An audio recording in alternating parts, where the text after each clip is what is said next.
Сәлем достар, бүгін біз сіздермен лимон жайлы өте қызықты деректермен, мәліметтермен және лимонның зиян тұстары жайлы әңгіме айтатын боламыз. Ол үшін каналға жазылып, міндетті түрде қолдап, лайк басып, қажет жағдайда пікір қалдырып кетіңіз. Лимон ең алдымен Үндістан мен Қытай елдерінде шыққан тропикалық өнім болып табылады. Лимонның қазіргі таңда өте көп, өте кең түрлері таралған. Соның ішінде лимонның құрамында витамин С-ға толы болып табылады екен. Лимон жапырақтары мен ағаштары қыста да жазда да тек жасыл түске ие болып табылады.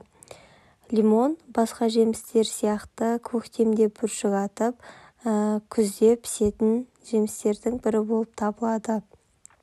Сонымен қатар лимонды суық тиген жағдайда және де көп тиген тері күтіміне байланысты косметологияда дәрі өндіруге қолданады екен.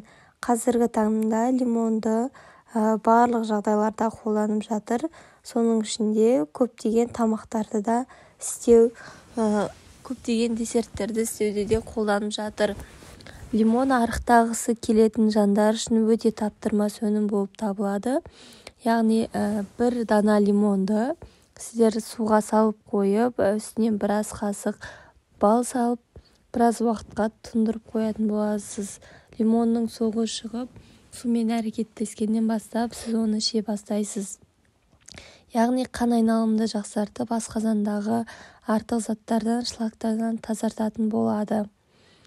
Осылай суды тұтыну мақсатында артық салмақтан да арылуға болатынын ғалымдар дәлелдепті. Сонымен қатар лимон ұзақ уақыт дәрі-дәрмек қабылдаған соң сол дәріден қалған қалдықтарды да жоюға көмектеседі екен. Өзі қышқыл жеміс болғанына қарамастан асқазанда қалған қышқылдықтан арылуға көмектеседі. Лимонның өзі ғана емес, сонымен қатар қабығы да, жапырағы да денсаулыққа өте пайдалы. Егер бір жеріңіз жараланып қалса, лимонның қабығымен сүртсеңіз, ол жеріңіз тезірек жазылатын болады.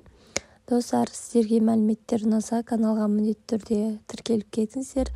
Тағы да қандай өнім жайлы білгілеріңіз келеді, комментарийға қалдырсаңыздар болады. Рахмет.